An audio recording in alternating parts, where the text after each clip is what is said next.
ஆனா சிபிஐ கேக்குறோம்ல, நீங்க சிபிஐ விசாரணை கொடுங்க. நீங்க கொடுங்க, சிபிஐ விசாரணை கொடுங்க. இப்போ ஜட்ஜி ஆகட்டும், டாக்டர் ஆகட்டும், எல்லாருமே ஆளுங்கட்சி பக்கம் தான் பேசுவாங்க.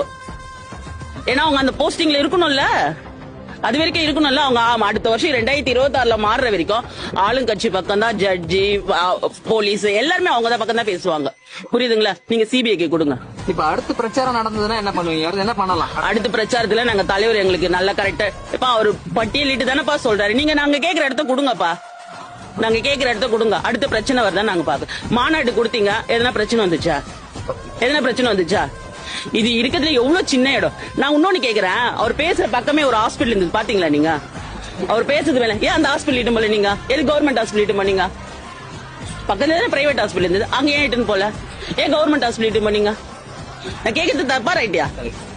பக்கத்துலயே நான் ஹாஸ்பிட்டல், அவர் பேசும்போதே நல்லா தெரியுது பின்னாடி ஒரு ஹாஸ்பிட்டல் இருக்குதுன்னு. அது என்னமோ அக்ஷயா என்னமோ ஒரு ஹாஸ்பிட்டல் இருக்கு, திட்டமிட்டு கொண்டு போயிருக்காங்க. கண்டிப்பா இது ஒரு அதாவது பொதுமக்களை வச்சு அரசியல் பண்றாங்க.